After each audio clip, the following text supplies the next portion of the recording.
Todos começamos agora o quinto colóquio do 8º Grupo de Pesquisas em Direito Eleitoral e Ciência Política. O tema de hoje será Estudos de Casos Venezuela, Turquia, Rússia, Hungria, Estados Unidos, Ucrânia e outros. A apresentação de hoje a mediação de hoje ficará presidida pelo professor Rafael Antônio Costa, que ocupa a cadeira 32 de Johanna Arendt e Michael Sandel.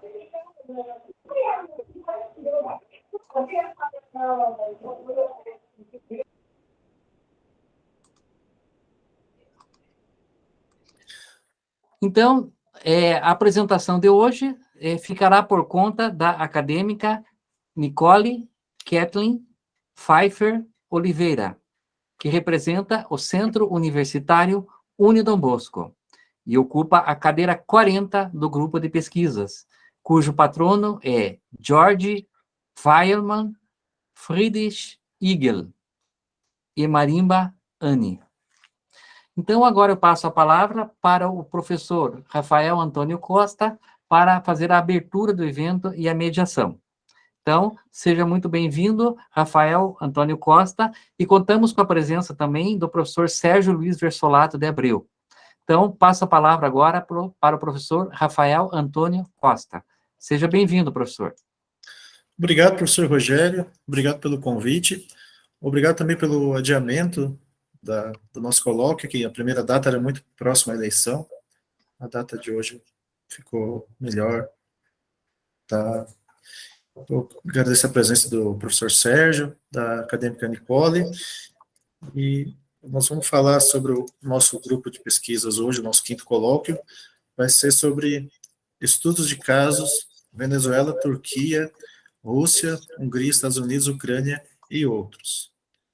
Eu acho que eu preciso, desculpa, doutor Rogério, fazer uma pergunta, eu preciso lembrar de novo dos meus patronos? Sim, em curtas palavras, né? Poucas palavras, tá? É que cada colóquio, cada grupo de pesquisas é um novo grupo.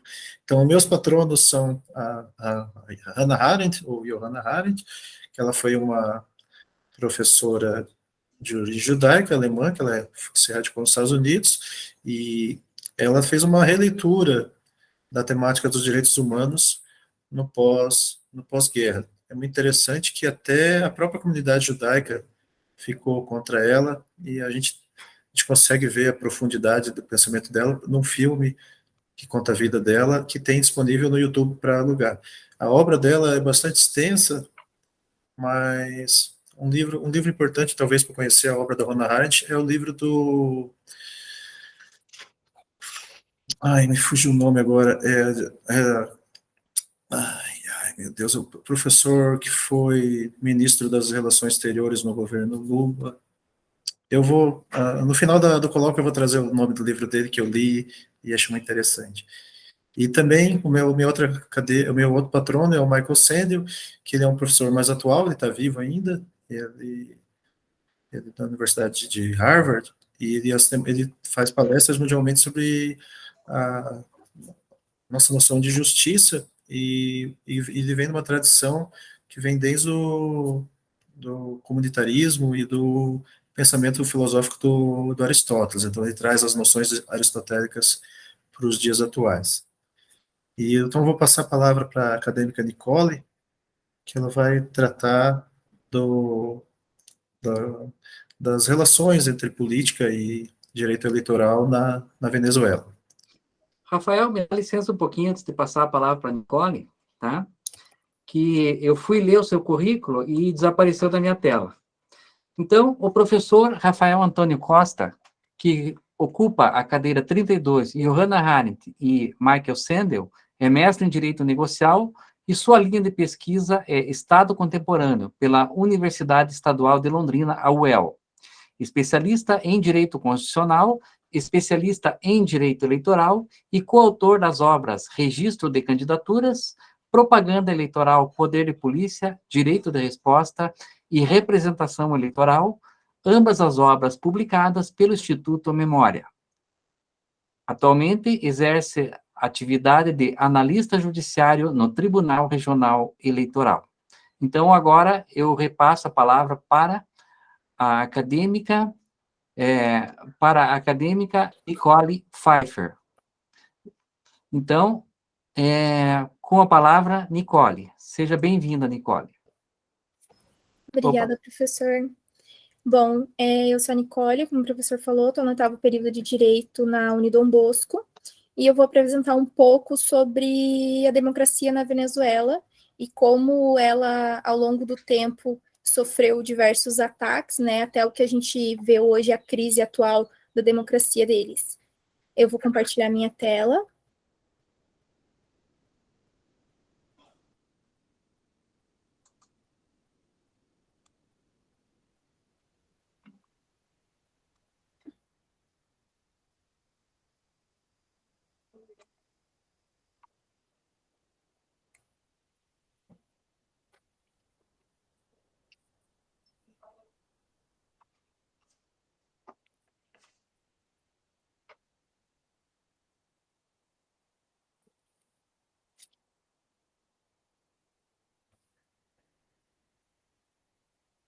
Deixa só eu colocar tela cheia, que eu não estou conseguindo aqui. Acho que vai assim mesmo. Fique tranquila, tá?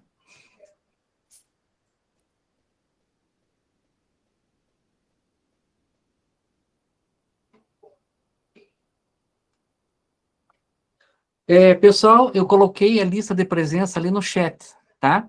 Então, a Nicole não precisa preencher, mas o Cauã, seja bem-vindo, Cauã. Não esqueça de preencher a lista de presença. Estava aparecendo, Nicole. Tava. Tava. Deixa eu colocar de novo, então. Nicole, se me permite, enquanto você está colocando a tela, a obra que eu queria recomendar é A Reconstrução dos Direitos Humanos, de Celso Laffer.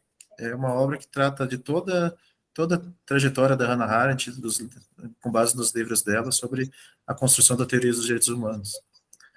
Obrigado. Perfeito. Bom, como eu falei, eu vou apresentar sobre a política da Venezuela. Primeiro, vocês conseguem me ouvir bem? Sim, tá perfeito.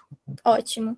Então, o que eu vou falar um pouquinho? Eu vou falar primeiro, antes de falar sobre a atual situação da Venezuela, que seria do Maduro, eu vou iniciar a minha apresentação falando um pouco sobre o Pacto de Ponto Fijo, que foi onde, antes mesmo disso, a Venezuela já tinha alguns problemas com democracia, ele veio de uma ditadura, então esse Pacto de Ponto Fijo, ele deu esse término nessa ditadura que tinha na época, mas também acarretou outros problemas na democracia, e eu vou falar um pouco sobre ele, depois eu vou falar sobre o Caracaço, que foi uma manifestação que aconteceu em 1989, depois eu vou falar um pouco sobre esse golpe de Estado que o Hugo Chávez ele tentou dar na Venezuela naquela época para assumir como presidente.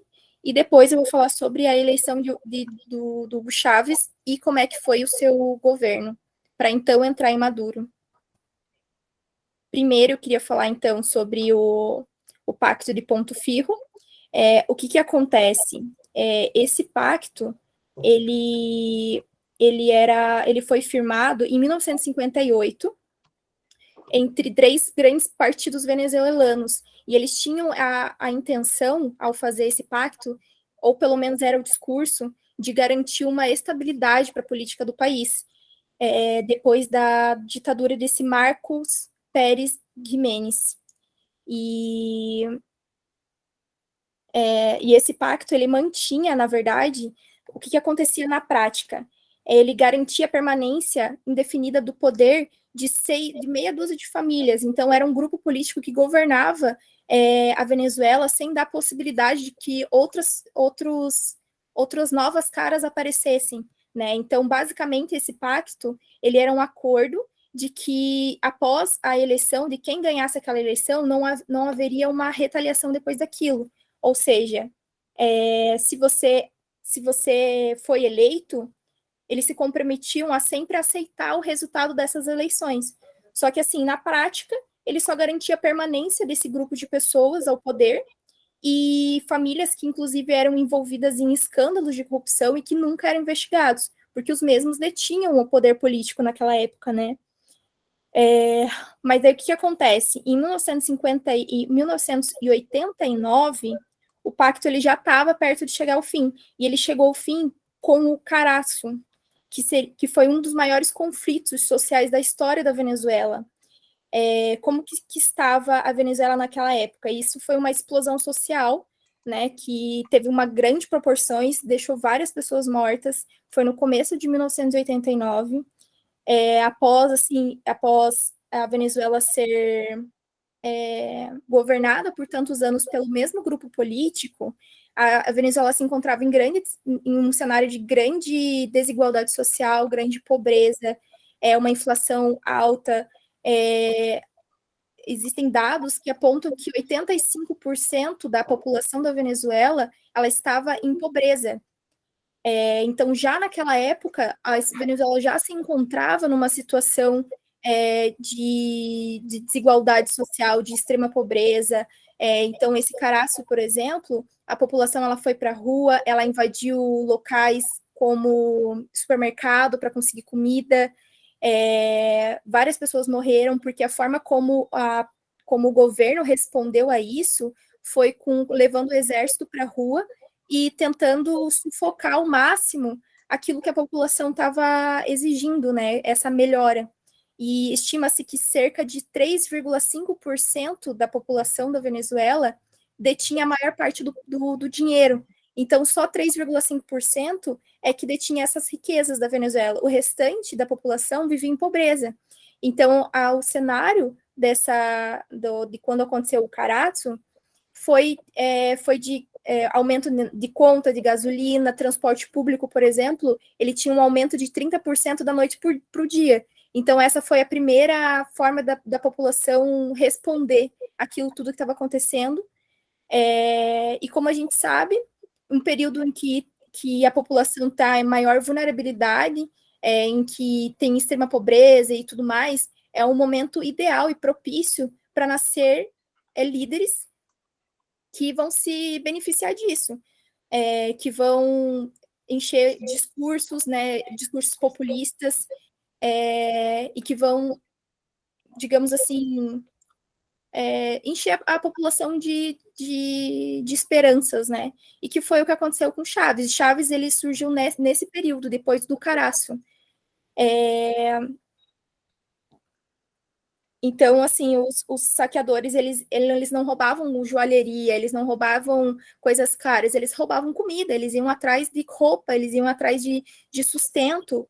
Então, o que demonstrava que realmente aquela população naquela época, ela estava em extrema pobreza, né? E a forma que o governo respondeu a isso foi aquilo que eu falei. Ele colocou exército na rua, e cerca de 72 pessoas, elas foram mortas por protestarem. E isso enfureceu ainda mais a população, que já estava saturada daquele governo, né? Já estava saturada do comando de só um grupo de pessoas. E foi nesse cenário que começou a aparecer o Chaves, entre outros líderes, mas o que teve mais destaque realmente foi o Chaves. Ele era um tenente-coronel do Exército e que, enfim, que ele estava disposto até mesmo a ter que foi o que ele fez, a tentar um golpe de Estado para conseguir a presidência naquela época, que não foi bem sucedido. O Chaves ele veio a ser preso após isso, e eu vou falar agora um pouquinho sobre ele. Então, lembrando que o Caraço ele ocorreu em 1989, e o Hugo Chávez, em 92, anos depois, 3 anos depois, ele tentou dar um golpe de Estado contra o atual presidente, que é o Carlos Andrés Pérez, porém ele fracassou e ele acabou sendo preso nessa época. Porém, alguns anos depois, um tempinho depois, Carlos ele foi destituído, sofreu um impeachment, por causa de corrupção, e o sucessor dele conseguiu meio que liberar o Chaves, e Chaves novamente voltou, né, para a liderança dessa oposição daquele governo na época. Foi quando ele iniciou o mandato presidencial dele em 99, quando ele, através de forma democrática, ele foi eleito democraticamente, ele era adorado pelo povo, então ele teve essa ascensão dentro da população, que com o discurso de que mudaria a Venezuela, e de fato, em muita coisa ele mudou. Então, logo depois que ele tomou posse, em 99, ele convocou um referendo. A população da Venezuela, ela era questionada sobre a necessidade de formar ou não uma Assembleia Nacional Constituinte.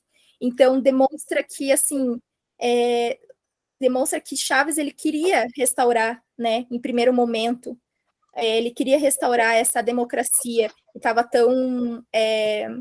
Estava às traças, né, na Venezuela. Então, ele convocou esse referendo, e 70% dos venezuelanos aprovaram a formação de uma Assembleia Nacional Constituinte.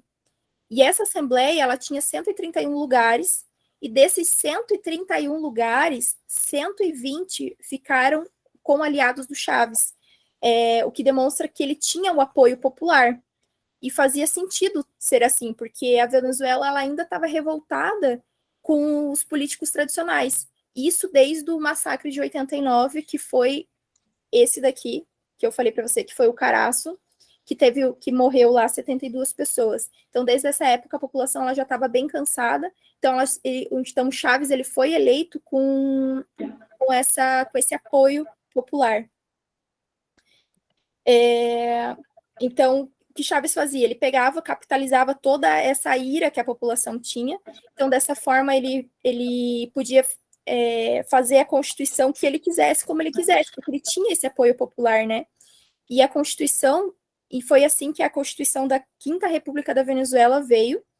Ela dava maiores poderes ao presidente. Foi aí que a gente começa a acender uns alertas para o Hugo Chávez, porque por mais que ele tenha um discurso e ele tenha tido algumas atitudes que demonstrem que ele queria restaurar a democracia na Venezuela, ele também teve algumas atitudes que foram gritantes, que demonstram que ele também foi uma das pessoas que contribuiu significativamente para que chegasse ao estado que ele está hoje.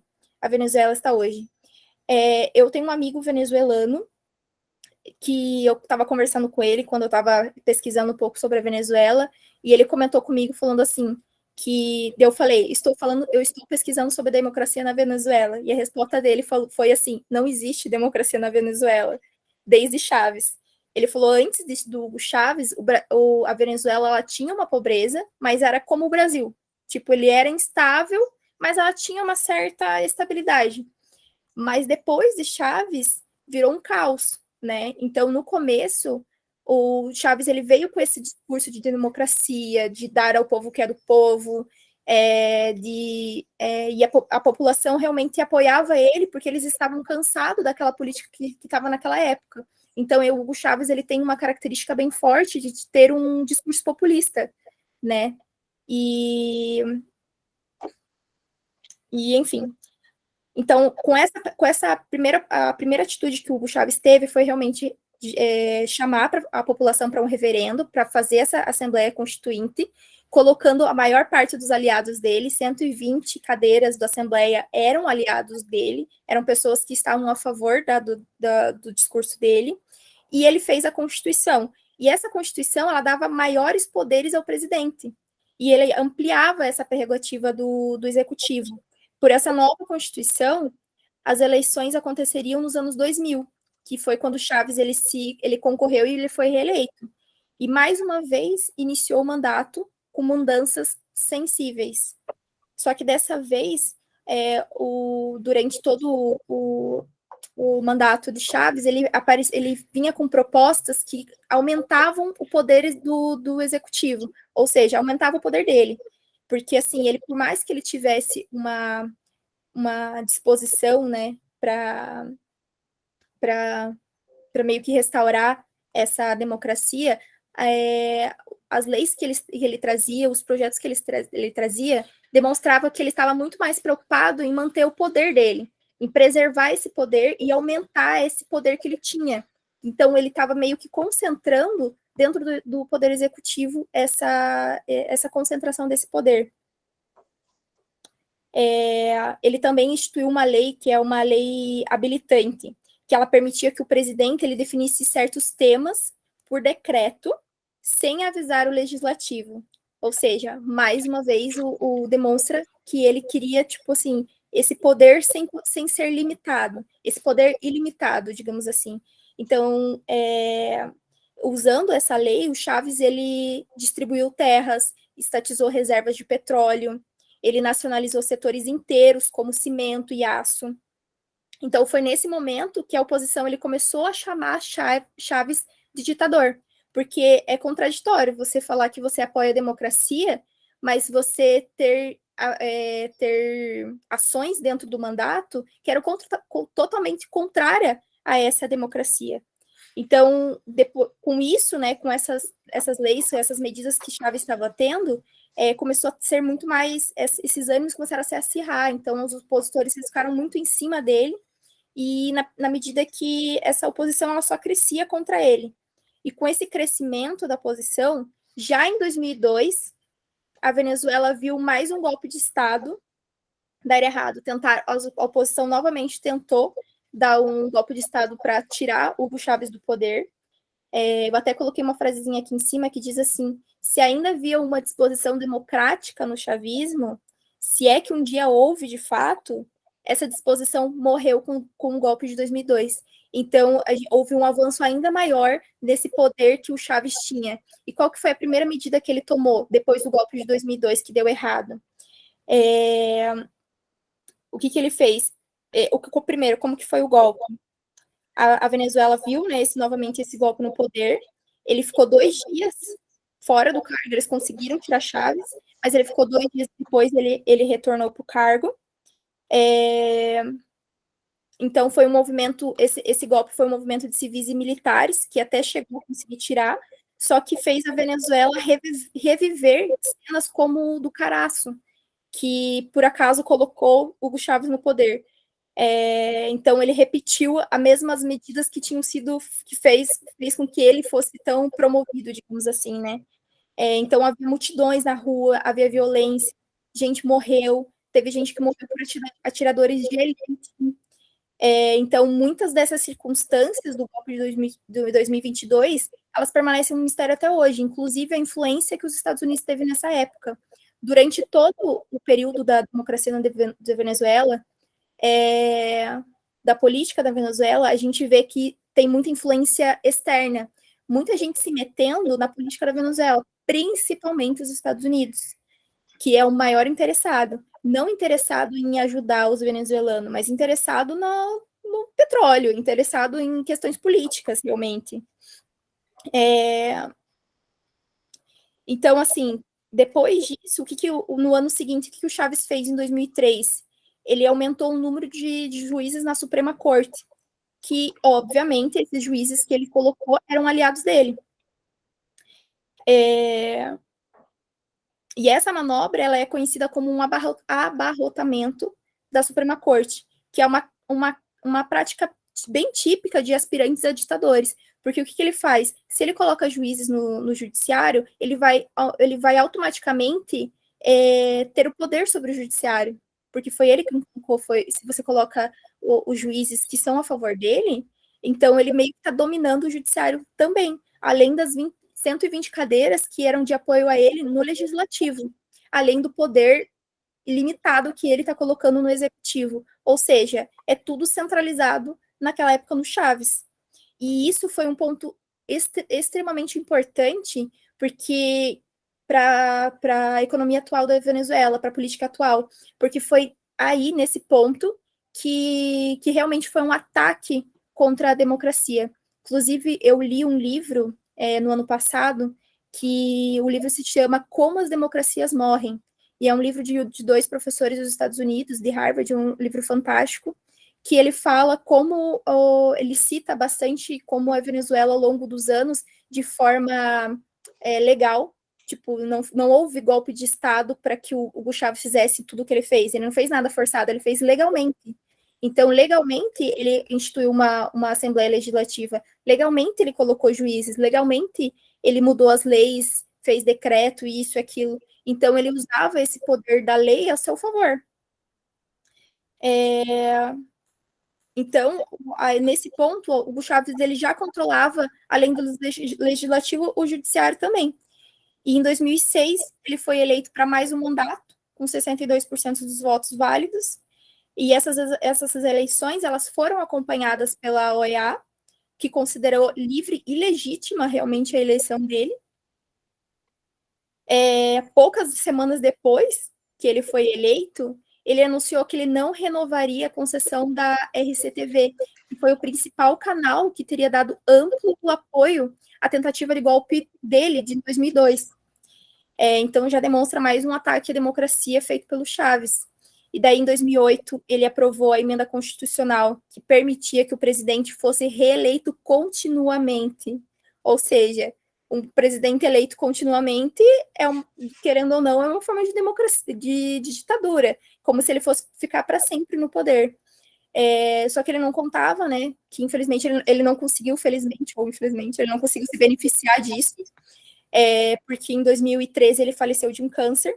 Só que esse ponto, essas medidas que ele tomaram durante o mandato dele, fizeram com que até hoje se tornasse descontrolado, porque assim, a gente vai ver que o Hugo Chávez, apesar dele ter tido um ataque contra a democracia, durante o seu mandato, realmente a Venezuela cresceu.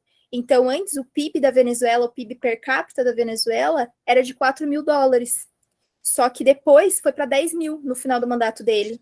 A mortalidade infantil diminuiu, a desigualdade social caiu, mas isso a custo da democracia.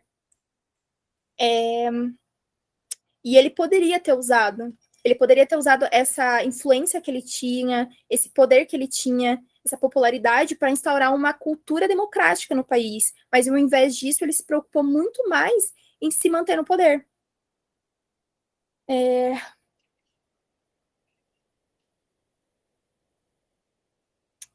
Então, tá.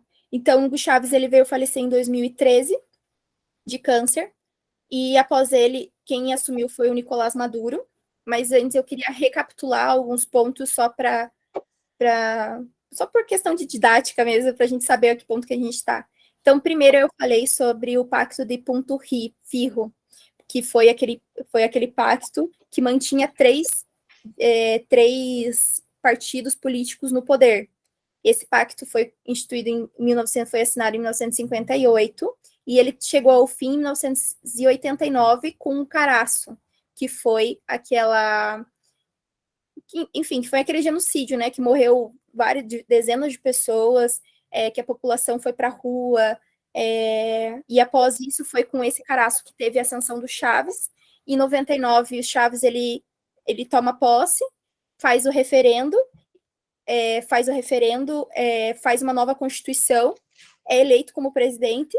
Em 2002, ele sofre um golpe de Estado, mas retoma o poder 2 dias depois. E durante todo o seu governo, ele tomou medidas, né? Teve medidas que foram ataques diretos à democracia de maneira legal. Então, ele sempre agiu de acordo com a lei, porém, confrontando a democracia. Em 2013, ele veio falecer.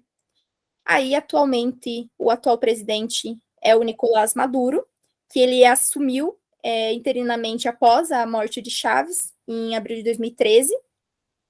E depois disso, uma eleição ela definiu a permanência do Nicolás Maduro. Ele foi eleito com 50,6%.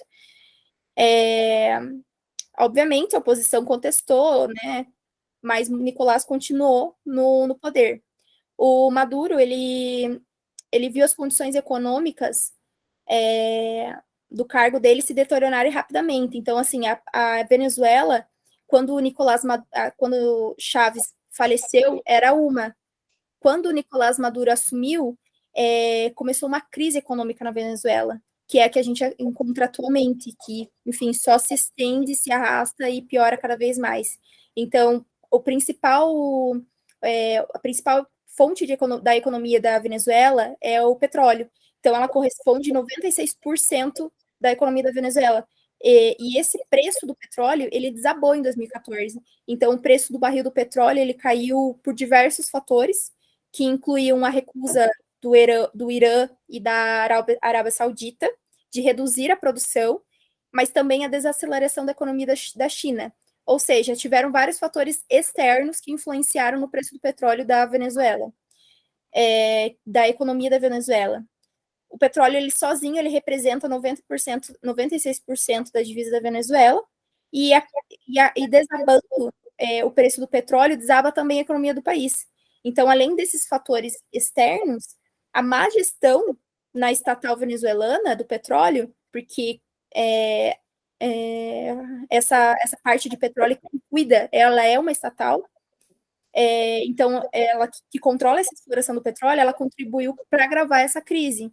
Então, a falta de investimento, de infraestrutura, dinheiro desperdiçado em corrupção, principalmente. Então, tudo isso derrubou a produção pela metade. Então, em 99, a Venezuela, ela produzia 99 antes, né, em 1999, antes do começo do mandato do Chávez, a Venezuela, ela produzia 3 milhões de barris de petróleo por dia. Em 2018, o número é de 1,5 milhão, ou seja, caiu pela metade. E isso afeta uma economia que já não era boa, porque a gente já falava antes de Chávez, a gente já estava falando de uma economia que 85% da população era pobre, que 3% da população detinha a maior parte do dinheiro de todo um país. Né? Então, a gente já tinha gente passando fome, já tinha uma crise de desigualdade, já era um estado difícil, com 3 milhões de barris de petróleo por dia. Agora, imagina quando isso cai pela metade, quando vai para 1,5 milhão. Então, a economia ela começou a ir de mal a pior, a oposição contra a Maduro cresceu. Em 2014, iniciou uma nova onda de protesto, que foi mais recente, né, contra o governo, novamente deixando 43 pessoas mortas. Surgiram líderes da oposição e eles foram presos, que demonstra também ataque à democracia. Então, os opositores eles eram presos. E assim, essas condenações desses opositores, eles vinham de quem? Eles vinham do judiciário suspeito, do judiciário que foi instituído pelo Maduro, que por acaso era a favor que foi instituído por Chávez, que por acaso era a favor do Maduro. Então, a gente vê que esse legado, esse mau legado que Chávez deixa, né? O controle do judiciário, o controle do legislativo, esse poder quase ilimitado do executivo, tudo isso influenciou para que a Venezuela esteja como está hoje. Então, não foi somente Maduro, mas já é uma coisa que já vem do Hugo Chávez.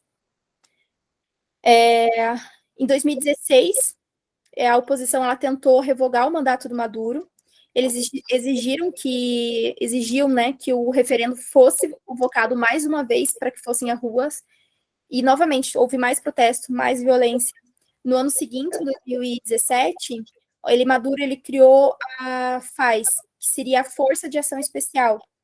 Ele criou com o argumento de que era para combater o terrorismo e o crime organizado, mas, novamente, aquelas novas manobras para aumentar o poder dele. E essa oposição, a oposição que tinha contra Maduro, também se opôs ao FAES. E eles foram mortos, muitos foram mortos. Muitos manifestantes foram mortos por causa disso, principalmente de regiões que eram mais periféricas. Então, essa oposição, ela vinha sendo crescente, fez com que o Maduro, ele perdesse muito apoio do legislativo, mas ele ainda mantinha esse apoio do judiciário. Quando isso aconteceu, quando o Maduro quando ele perdeu esse apoio do legislativo que ele tinha, o judiciário, Peraí, só um minutinho que eu acho que deixa eu só confirmar aqui.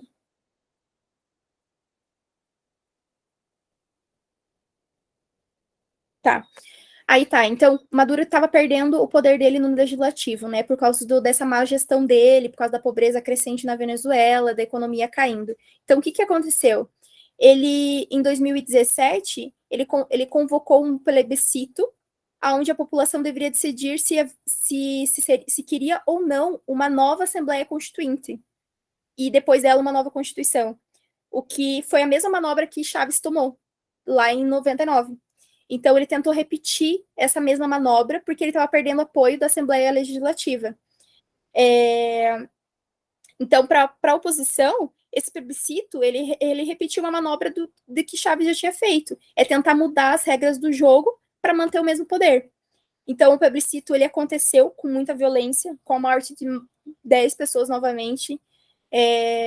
Aí, em agosto de 2017, os Estados Unidos ele começou a aplicar sanções econômicas crescentes à Venezuela, o que foi um golpe fatal, né, para uma economia que já vinha se deteriorando, já vinha sendo decadente. Então, o Maduro ele começou a dar mais destaque na sua retórica aos inimigos externos da Venezuela. Então, ao invés dele falar que os problemas, de assumir que os problemas eram por culpa de má gestão, ele começou a jogar a culpa para as pessoas que estavam ao redor, para os fatores externos, para inimigos externos, Estados Unidos principalmente. Então, a gente vê ao longo de toda a história da Venezuela, a gente vê muito essa influência dos Estados Unidos querendo se meter na Venezuela, mandando ajuda humanitária, mas que, né, também querendo ou não uma manobra política. E daí, em 2018, teve novas eleições na Venezuela e ele foi reeleito. Só que tem uma coisa importante dessa nova eleição da Venezuela em 2018, é que a população não foi votar. Cerca de 30% da população apenas foi votar. 70%, meio que de uma forma de protesto, não compareceu na votação. E isso tem, e embora, mesmo que a população não tenha aparecido, eles tentaram até mesmo estender um pouco o horário das eleições para ver se a população aparecia. E isso já estender esse horário da eleição, ela já é uma irregularidade, né, apontada pela oposição. Essa eleição ela foi boicotada pela oposição, foi considerada fraudulenta. Observadores, não só pelos opositores, mas como os observadores internacionais, pela União Europeia, por países como a Argentina, Chile, Estados Unidos. Então, assim, ela foi vista como ilegítima, tanto pelos opositores como pelo externo também, por várias organizações internacionais. O novo mandato de Maduro começaria em 2019. A essas alturas, ele já tinha sido derrotado na tarefa de manter os indicadores sociais conquistados pela Venezuela durante Chávez. Ele foi derrotado nisso, ele não conseguiu evoluir a economia da Venezuela, só que aquilo que ele foi bem sucedido seria manter ele no poder, porque assim, desde que o Hugo Chávez morreu, ele continuou se mantendo no poder, por enquanto, né? E o que acontece? O que aconteceu também? Surgiu um líder, que é um líder, esse aqui, ó, Juan Guaidó. Ele era um deputado nacional, ele também era presidente da Assembleia Nacional da Venezuela, que ele se autodeclarou presidente da Venezuela em 2019, que daí agravou ainda mais a situação da Venezuela, porque agora a gente tem 2 presidentes. E em 2019, ele se autodeclarou presidente da Venezuela, os Estados Unidos aceitou, o Brasil aceitou, falou assim, não, beleza, agora você é o novo presidente da Venezuela. E, obviamente, que o Supremo Tribunal de Justiça da Venezuela declarou inválida essa presidência de Guaidó, e ele foi, enfim, destituído, e tudo aquilo que ele tinha feito foi destituído também, porque não era legítimo, ele não ocupou isso de uma forma legítima. E o que eu observo também na Venezuela é que a Venezuela, ela sempre está tentando apagar incêndio, e eles apagam incêndio, eles tentam restaurar a democracia com atos antidemocráticos. Então, assim, como que eu vou restaurar a democracia? Golpe de Estado. Um deputado se declarando presidente de forma ilegítima. Um presidente que se tornou presidente com 30% da população votando apenas.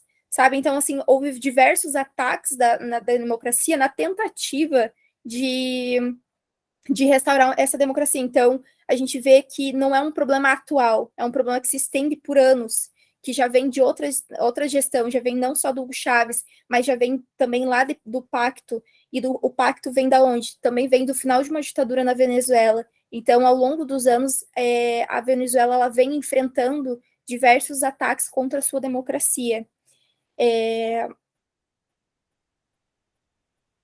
Deixa eu ver. E é claro, né, que outros países como os Estados Unidos, inclusive o Brasil, ele também possui interesse direto na Venezuela. E há muitos interesses em jogo, e nenhum deles tem a ver com a democracia. E esse é justamente o problema, porque o Maduro, ele merece cair, ele merece ser derrubado. Só que o difícil é imaginar um futuro democrático para a Venezuela. E esse país ele já chegou ao ponto de ter ele chegou nesse ponto porque os dois lados ideológicos eles desistiram de conviver. Então a gente tem duas ideologias na Venezuela que não se suportam. E isso, quem é o maior prejudicado com isso? Somos a própria população. Então, perdeu-se o diálogo na Venezuela, tudo é feito meio que na força, né? E eu vejo que, estudando um pouco sobre a Venezuela, eu identifico algumas coisas sobre o nosso país, né? Sobre a crise política também que o nosso país vem enfrentando. E eu acho que seria isso.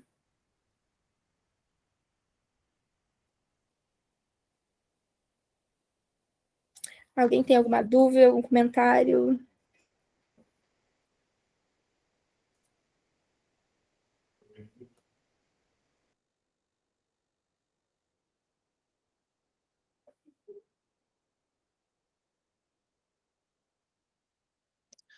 Queria agradecer, então, se ninguém tem nenhum comentário, fazer o meu próprio comentário. A acadêmica Nicole Pfeiffer abordou com bastante maestria a história política da Venezuela, não apenas a histórica mais recente, mas ela conseguiu puxar desde o meados do século passado, como é que eles chegaram nessa situação. Eu também quero parabenizá-la por expor, inclusive, pontos de conexão entre a nossa história, a história da Venezuela, principalmente aquela situação do abarrotamento do Poder Judiciário. A gente teve no Brasil nos anos 60, foi um dos atos institucionais, eu acho que foi em 67, colocaram mais 6 ministros no Supremo, e depois aposentaram compulsoriamente os ministros que eram contra o governo da época. Inclusive, nesse mês, tivemos algumas propostas parecidas de criar novas vagas no nosso Supremo Tribunal Federal. E eu queria também colocar um ponto a mais, além de todas essas questões interessantíssimas que a acadêmica Nicole colocou, que nós da Justiça Eleitoral quase enfrentamos um problema muito grande em 2020, porque as duas empresas finalistas no processo de licitação das urnas 2020 eram a Smartmatic, que nasceu na Venezuela, e a Positivo, uma empresa brasileira. E a Smartmatic, ela cresceu no governo Hugo Chávez, mas ela enfrentou problemas no governo Bush, quando comprou uma empresa americana, a Sequoia, teve que desfazer a compra. E em 2017, durante uma eleição parlamentar, ela denunciou uma fraude de 1 milhão de votos. Então, a empresa venezuelana, que é fundada por 4 engenheiros da Universidade de Bolívar, eles tiveram que fugir da Venezuela, e hoje a empresa está na Inglaterra, porque foi os próprios membros da Smartmatic que denunciaram uma diferença de 1 milhão de votos na eleição parlamentar de 2017. E a Smartmatic ela tem atuação no mundo inteiro, e eleições, acho que na Toscana, na Bélgica, são feitas com as urnas da Smartmatic. Então não teria nenhum problema se ela vencesse essa licitação e fizesse essa urna 2020 para o TCE. Inclusive, o software é feito pelo TCE. Mas a gente ia enfrentar uma onda de fake news, isso que seria, a gente teria que estar explicando a história da Smartmatic o tempo todo. Já é difícil com a urna sendo produzida pela Positivo Informática. Se a urna fosse produzida pela Smartmatic, mesmo sendo uma empresa considerada isenta internacionalmente, a gente teria problema de desmentir a fake news. Assim como A Smartmatic, ela teve presença nos Estados Unidos comprando a Sequoia, é uma urna eletrônica que ela lê o voto impresso. Você pinta a bolinha e ela lê, aí transforma aquilo num dado digital. E existe uma outra urna que é muito parecida, da Dominion System, ela está presente em 28 estados americanos, e o advogado do George Bush, nas eleições de 2020, infelizmente não tivemos acadêmica que apresentar sobre o caso dos Estados Unidos hoje, o advogado, o Rudy Giuliani, começou a espalhar uma fake news que o software dessa domínio, que está presente na maioria dos estados americanos, era produzido pela Smartmatic, que teria relação com o governo do Hugo Chávez lá no início dos anos 2000. Então, foram mais de 2.000 processos judiciais envolvendo essa notícia falsa. Então, a gente se livrou de uma situação que podia estar acontecendo no Brasil, a Smartmatic já esteve envolvida com o TSE, fornecendo algum software de logística das eleições, mas não está diretamente envolvida nem na produção de urna eletrônica, nem no software da urna eletrônica. E se tivesse, também não teria nenhum problema, porque é uma empresa considerada isenta internacionalmente, ela tem apenas essa ligação na origem do governo do Chávez, que ela cresceu nos primeiros anos do governo do Hugo Chávez, inclusive a primeira eleição com biometria a nível nacional do mundo foi de 2012, da Venezuela. Alguém mais tem mais alguma colocação sobre o trabalho de Nicole, professor Sérgio, doutor Rogério, os acadêmicos, talvez?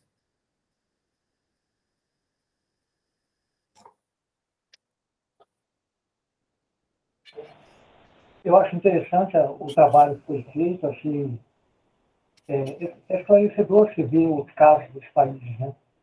E é uma pena que não tem outros países, porque você vai ver uma certa semelhança no formato deles, né? Que, na verdade, todos tendem a suprimir os princípios básicos da democracia, né? Que é a separação dos poderes, a correlação de pesos e contrapesos, né? Que existe entre eles. E o ponto principal, por exemplo, que eu acho que a democracia iliberal começa a ganhar peso, é que eles tendem a acabar com o poder contra a majoritária do poder judiciário. Né? Isso tende a sumir nessas democracias. Né? De repente, basta ter maioria, qualquer minoria pode ser suprimida. Né? Esse um dos riscos desse tipo de democracia. Né? É interessante que isso aconteceu na Venezuela, de certa forma, chega num patamar que acaba o diálogo entre as forças, né? Acaba o respeito até pelos pensamentos diferentes. Isso é um risco que todos nós podemos correr ainda no dia, né?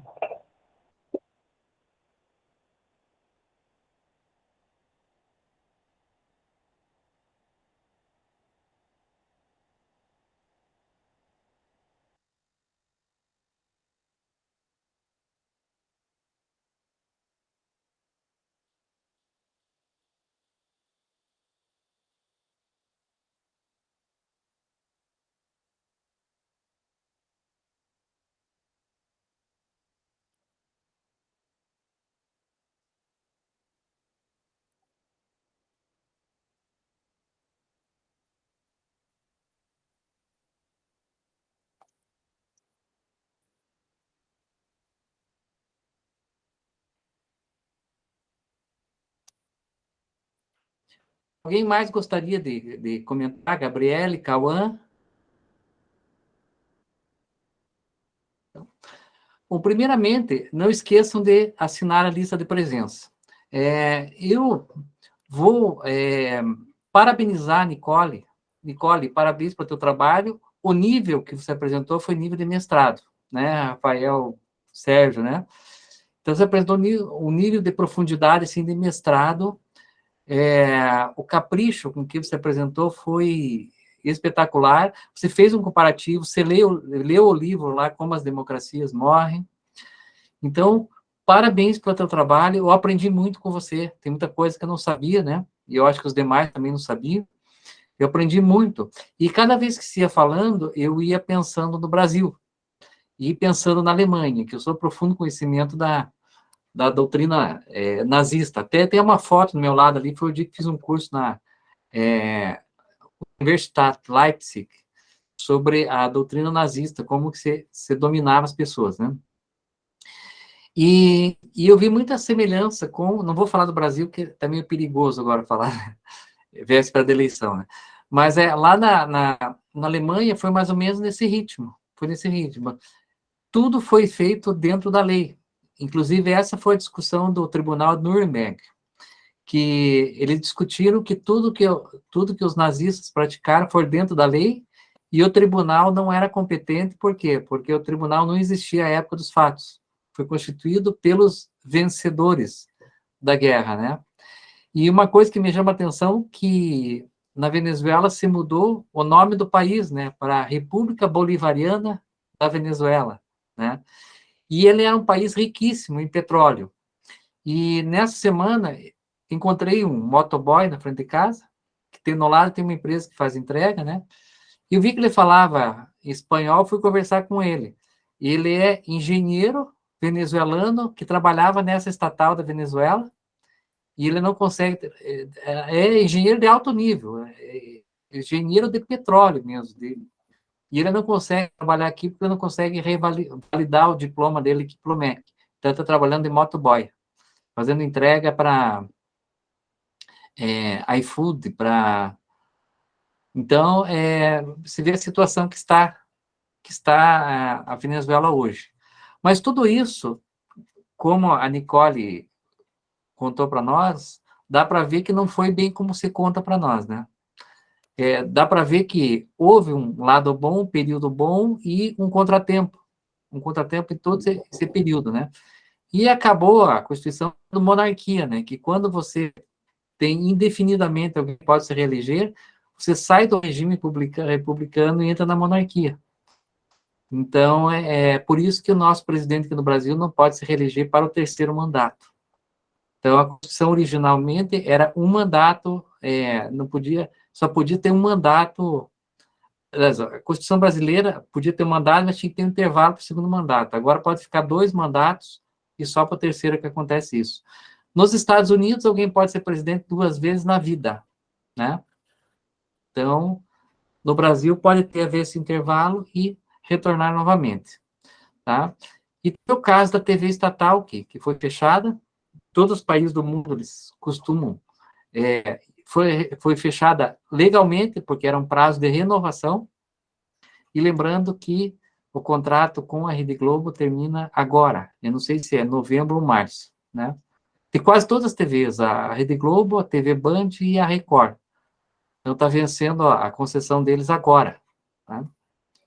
E o SBT parece que já renovou. Então, tá numa situação aqui no Brasil assim, tá certo? Mais algum comentário?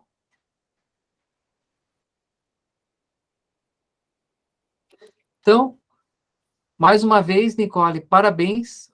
O nível do teu trabalho, sim, foi espetacular. Nós vamos disponibilizar na internet. Quando eu colocar a notícia no site do TRE, já tem o link para assistir, mas eu sempre comunico para vocês no grupo de vocês, tá? Então, declaro encerrada a sessão. Parabéns mais uma vez. Obrigado pela presença de todos. Essa é a última sessão de encerramento. Pode saber, Nicole, você fechou com chave de ouro o nosso 8º grupo de pesquisas, né? Foi uma verdadeira palestra de encerramento. Agradeço a presença da Gabriele e do Cauã, que prestigiaram o trabalho da Nicole, do Sérgio, o Sérgio que montou o programa do 8º grupo de pesquisas, todos esses temas foi o Sérgio que explorou, que indicou e que montou. Então, uma boa eleição para vocês, tá? E que tudo corra bem e uma ótima semana. Obrigada, professor. Obrigada a vocês também. E foi ótimo fazer esse trabalho. Tchau, tchau. Tchau, tchau. Tchau. Até mais. Até mais.